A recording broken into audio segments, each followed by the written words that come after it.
মিমি চক্রবর্তী দুষ্টু কোকি ডাকে রে কু কু কু কু কু। বাংলাদেশের সবচেয়ে ভাইরাল গান মিমি চক্রবর্তী চুপ।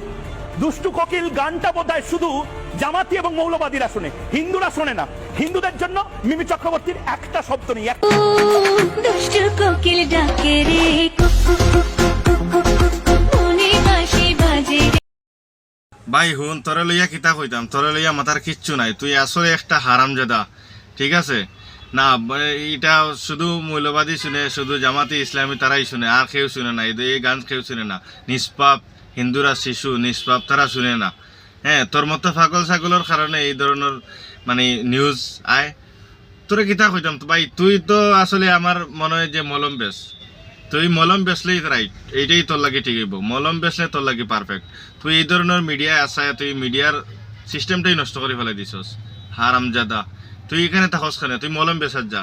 যদি মলম বেচস না, তাইলে ভাই আমি ইঁদুরের ঔষধ দেই, ইঁদুরের ঔষধ বেচ, ঠিক আছে? ইঁদুরের ঔষধ বেচলে আরো ভালো হইব, তোর লাগে আরো খুব বেশি ব্যবসা ভালো হইব। তুই ইঁদুরের ঔষধ বেচ। হারামজাদা, এই ধরনের তুই ইয়া করিস না। বাংলাদেশের এত খুঁজাস কেন ভাই? কিতা করছে বাংলাদেশে? তোর কিতা করছে? এই তোরে কিতা করছে বাংলাদেশে? শুধু আসো তো বাংলাদেশের নিয়ে খালি উস্কানিমূলক কথা হওয়াত, অন্য দেশের নিয়ে কথা হও। বাফর ক্ষমতা থাকলে কথা হও অন্য দেশের নিয়ে, শুধু আসো বাংলাদেশের নিয়ে কথা হওয়াত, ঠিক আছে? অন্য দেশের নিয়ে কথা কইতে তোমার সাহসে দিত নাই। আসো তো বাংলাদেশে, আসো, আও একবার আও বাংলাদেশও, তোমারে মলম লাগাইয়া ছাড়িয়া দিমু। বাংলাদেশে আও, বাফর বেটাইলে বাংলাদেশ আও, তোমারে মলম লাগাইয়া ছাড়িয়া দিমু। সুধীর ভাই কয় করোর শুধু আসে খালি বাংলাদেশে এই করছে, বাংলাদেশে এই করছে। আর কোনো দেশ পাও না, শুধু বাংলাদেশ নিয়ে। ইডিয়টর বাচ্চা।